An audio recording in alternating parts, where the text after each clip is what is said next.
this is Liz Grace of Galactic Mythology.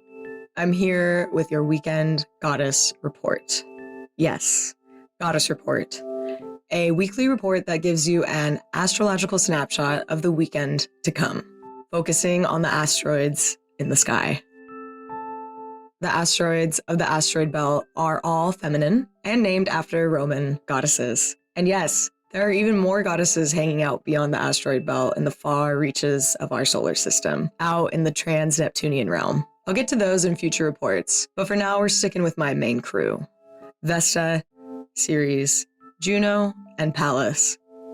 I do use other points, planets, and luminaries in my reports, but the focus is on the asteroid goddesses.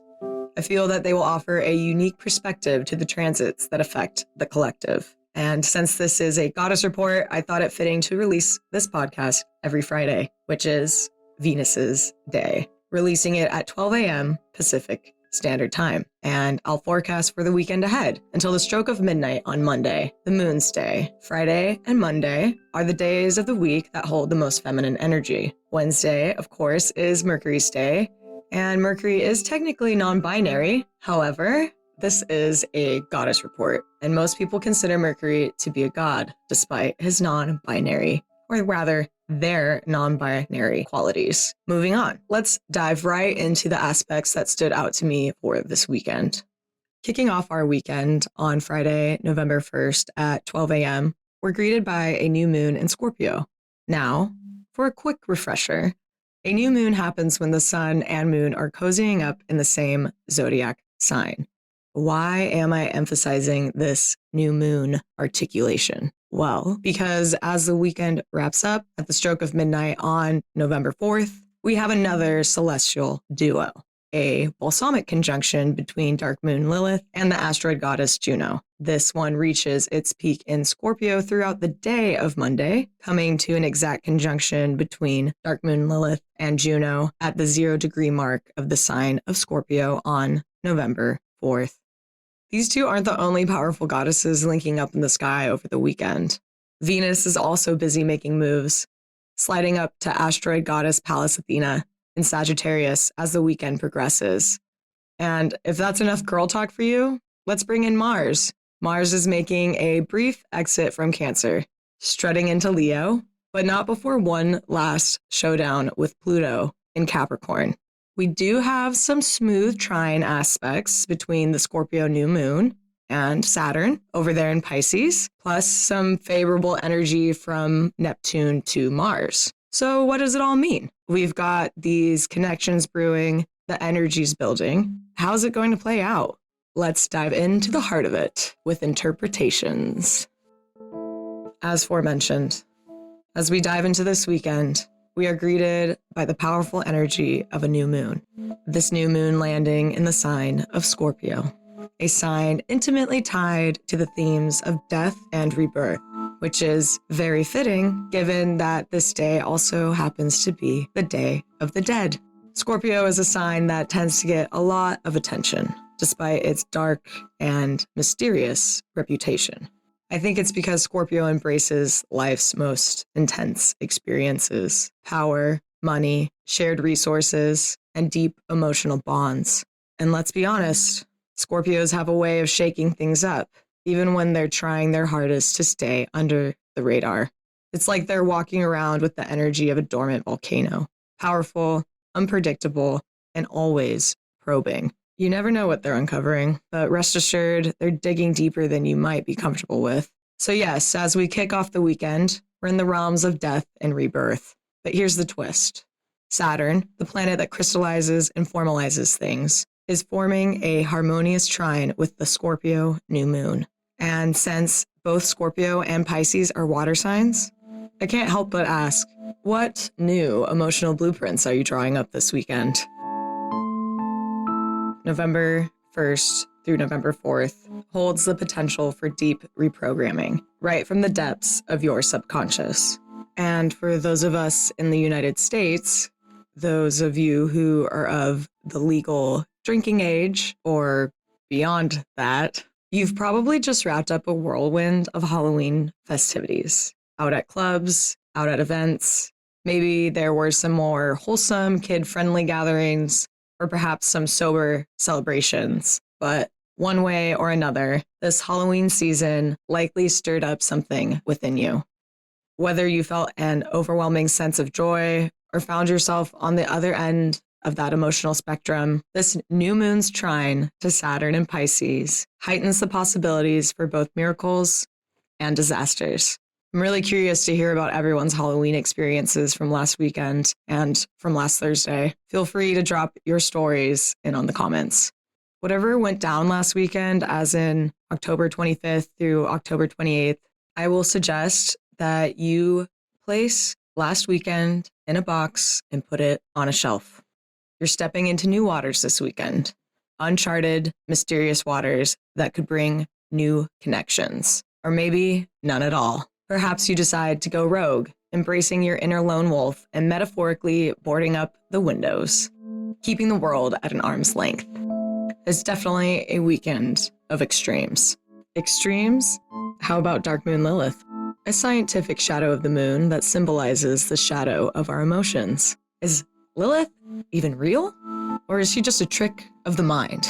Well, if she's real or not, she has certainly been suppressed. And this weekend, Lilith emerges to reunite with her celestial counterpart, Juno. We all know Juno as Zeus's vengeful wife. But have we ever thought of her as akin to Lilith, the untamable one? Intrigued? You should be. Juno was a queen long before Zeus came crashing in.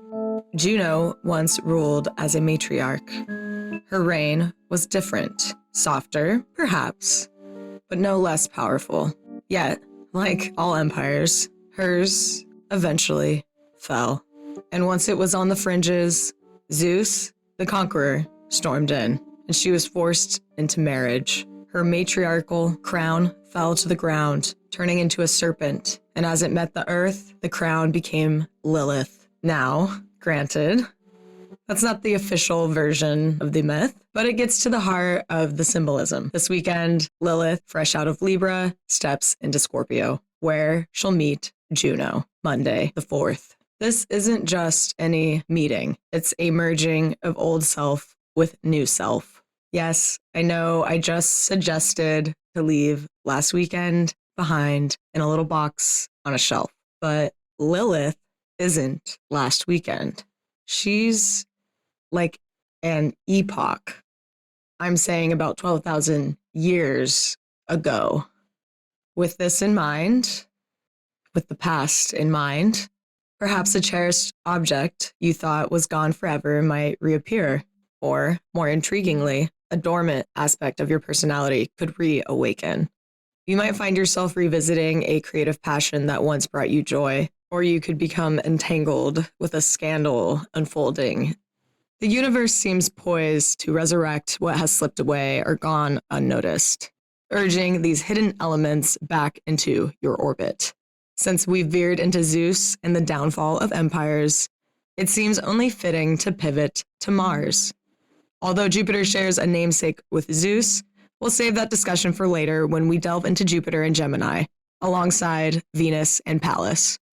Currently, Mars, brooding in Cancer, finds himself loosely opposing Pluto in Capricorn, doing so since October 9th. As we approach this weekend, Mars sharpens his focus, steadfast in his celestial standoff, until Pluto retreats into Aquarius. Despite Mars' imminent shift into Leo by the end of this weekend, he won't linger there for very long, for Mars is set to go retrograde December 6th, and that will be extending all the way until February 23rd, 2025. By the time Mars stations direct, he will have retrograded to the 17th degree of Cancer, while Pluto will have firmly entered Aquarius, settling there for the next 19 years. A theme of redemption is unmistakably brewing. Mars, with his masculine vigor, is poised to topple the rigid and corrupt powers that Pluto in Capricorn symbolizes. This dynamic rekindles the archetype of the spiritual warrior, echoing the ancient tales when Zeus and his cohorts usurped Juno's realm. This weekend, we are presented with a chance to forgive and to rewrite history. Alternatively, we could ignore this opportunity and lose ourselves in the delusions of the Pisces trine with the new moon and the sun. The choice is yours, as free will is your gift. Furthermore, consider this moment for forgiveness. Any grievances or guilt that have been buried deep within, this is the time to address them. If someone from your past comes to mind, someone you've wronged, perhaps consider reaching out or penning a letter you may never send. Remember, unseen forces witness all actions, no matter how concealed. Turning our gaze to matters of divine justice, let's introduce the judge, Jupiter, currently retrograde through Gemini. This weekend, from November 1st to November 4th, he engages in a celestial dance, opposing Pallas Athena by a mere 2 degrees. Pallas Athena, the goddess of New World wisdom, as in the old world of antiquity. Athena was born from Zeus's head. Yes, she represents the feminine side of the masculine, along with strategy, craft, and aspects of divine wisdom. Her intuition, while deeply spiritual, serves the tangible world directly. That is the world of the 5 senses: sight, smell, touch, taste, and sound. There's an innate intuition behind all of these, and this is the domain of Pallas Athena, a goddess whose wisdom has great influence over the masculine material world, the world of these dominant 5 senses.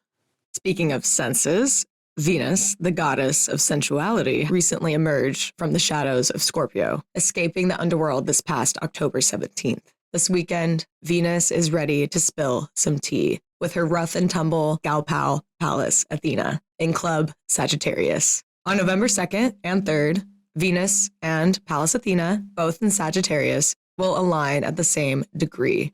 First, on the 2nd, Venus meets Pallas at the 18th degree of Sagittarius, and then, as if coaxed by Venus, Pallas leaps forward to the 19th degree the very next day. This synchronized movement between the two suggests that it would be a great time for women's gatherings, where the greater feminine spirit is in harmony, balancing its polarities. Venus represents the outer physical world of femininity, while Pallas Athena embodies the inner clairvoyant aspects of the masculine. Together, they create a deep sense of intuition and wisdom, what some might call oraculum energy. This weekend will reward space for quiet reflection. If you sit in meditation, truths about the future may begin to surface. It's also an ideal time to cast spells or set down serious intentions. There's a sense of elasticity in the air. So much to work with, to mold, like sand in a sandbox. Whether you're building great castles of connection or creating protective moats to set boundaries, the potential for growth and transformation is immense. Let's bring Vesta into this mix. Vesta kicks off the weekend on November 1st, hanging out at 3 degrees of Libra, while the South Node lounges at 6 degrees. We've been living with this Aries and Libra lunar node axis for about 2 years now, and they'll be finally wrapping it up by January of 2025. But before they peace out, the South Node is swinging by to pay Vesta a visit. Now, if you're wondering what Vesta brings to the table, she's all about pure devotion, inspiration, and respecting the cosmic process. She's basically the keeper of the flame of the universe. So what does this mean? Well, like I said earlier, this weekend could be all about finding something you thought was lost. And that something could be, well, a little metaphysical. Maybe something scandalous leaks on the news. This time it's involving a big church group. Or maybe, I don't know, we could get a new cult leader on the scene. Freaky, yes, but the energy is there. Now here's the deal. This is a weekend where personal discernment is key. The veil is thin. And while that's a fantastic opportunity for growth, it can also lead to some chaos if you're not careful. Remember the blessings of Venus and Pallas Athena, coming together like alchemical witches, channeling the higher binary of the feminine. So please, leave last weekend's drama in the dust and instead nurture relationships that serve your true essence. Let's talk about Mars again. He's in Cancer, softening up that typical masculine edge. and with a beautiful trine to Neptune and Pisces. This weekend feels particularly feminine, even for Mars. We could see more emotional openness, more strangers striking up conversations, and people being generally more receptive. Honestly, it's a great time to express your feelings. Chances are the other person is in the right headspace to listen. But here's the catch. With openness comes vulnerability, and that's where the potential for manipulation sneaks in. So please be discerning. On November 1st, take a moment to center yourself, whether it's through prayer, a protection spell, or just setting some clear intentions. The key is to keep that connection to your higher self clear before you dive into this weekend's wild energies. And honestly, with all these astrological factors aligning, it feels like a perfect weekend for connecting with your ancestors. I know. It's the Day of the Dead on November 1st, so that's not exactly a shocker. But the astrology of the skies is really backing up the whole ancestral connection vibe of the holiday. It's supercharged, so don't be surprised if you feel a little extra connected to your roots, both spiritually and generationally. As we wrap up this weekend's astrological forecast, it's clear we've got a lot of potential to forgive and forget. We begin with the Scorpio new moon, and then ease into the electric conjunction of Venus and Pallas Athena. And then by the weekend's end, we get to explore the deep and mysterious reunion of Lilith and Juno. Remember, Neptune and Pisces are strong influences this weekend, encouraging openness. But with all this openness comes the need for discernment. Whether you're setting boundaries, casting intentions, or simply soaking up the energy of the cosmos, stay grounded in your truth. This is Liz Grace of Galactic Mythology, and I thank you for listening all the way to the end of my very first goddess report. And heck, if you made it all the way to the end and you're still listening to me talk, you might as well hit the subscribe button if you're not already subscribed. Oh, and if you haven't already, please leave me a comment telling me all about your Halloween celebrations. I'm very curious to know. Even if your activity was you just stayed home and felt your feelings for the night, I would love to know. The comments can function as a platform for self-reflection, and then that will function properly as a place for you to store it on a shelf. Leaving a comment is only a mere suggestion. You could even go to your journal and write it all down. I just greatly suggest it because you want to move into this weekend with a clear mind so that you can hear your higher self very well. And with that, I'm Liz Grace. I'm sending you so much love, and I'll see you next week for the weekend of November 8th through November 11th.